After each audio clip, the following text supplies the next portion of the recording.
dayax waa mid ka mid ah fanaaniinta kurimada shacbiyeed sameeyay sanadihii ugu dambeeyay waxa uuna ku dhashay kuna barbaaray magaalada caasimadda ah ee Muqdisho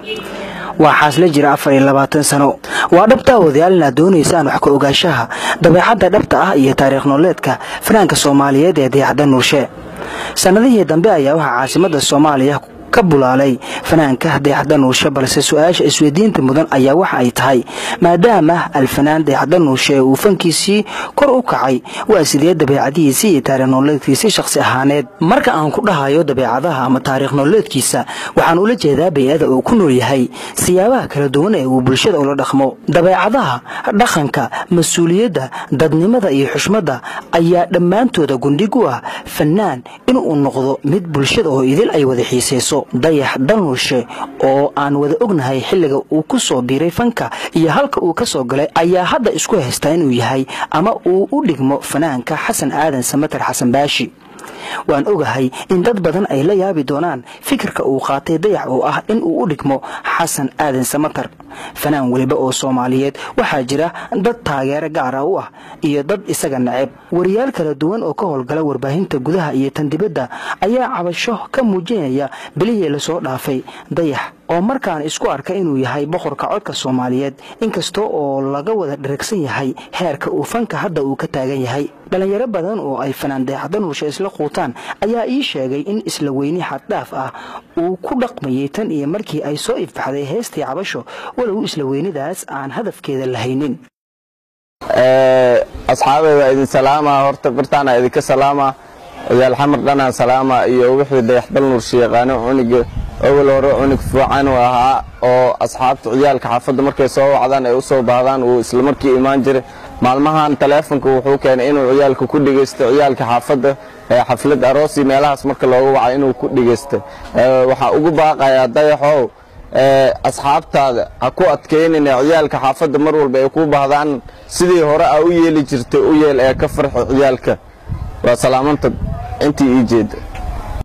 isla weyni aan natiijada la ogeyn iyo bahdilaad u muuqata ilbaxnimo sida uu isaga u gartay ayaa waxa uu kula kacayay dhalinyaro Muqdisho ku sugan si dhaliilahaas jawaabtooda aan u helo ayaan waxa aan weydiiyay wariye Maxamed Muuse Gulfaam oo kamid ah rugcadayaasha warbaahineed ee Muqdisho ahna wariye saaxiib dhow la ah fanaaniinta ku sugan magaalada Muqdisho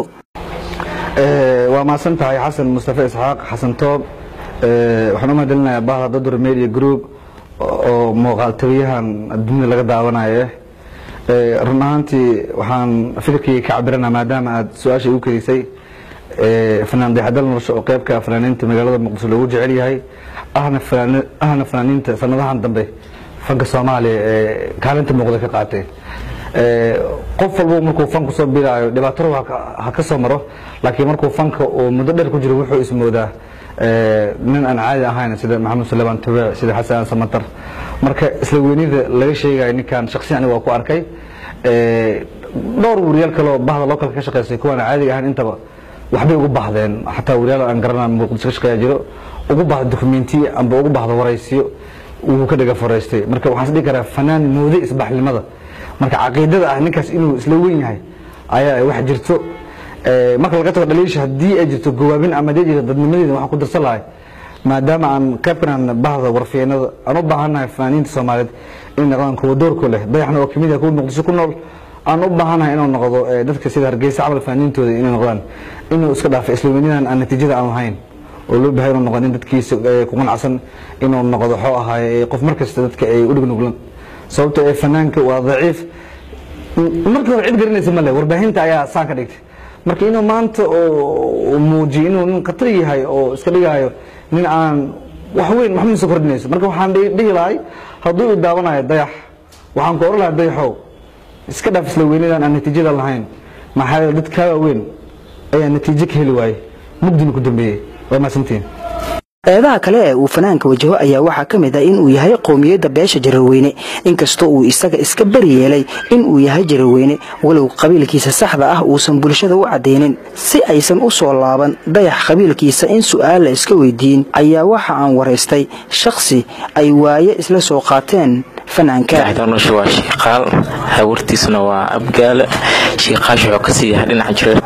kaliya diiradda Durdur Media kuma ekaan doonto oo kaliya fanaan dayaxdal nuushe balse waxaan idiin soo gudbin doonaa fanaaniin iyo dad kale oo caan ah xogta qarsoon ee khusaysa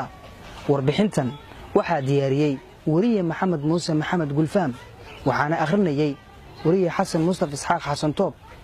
Durdun Media Group ayaad ka daawanayseen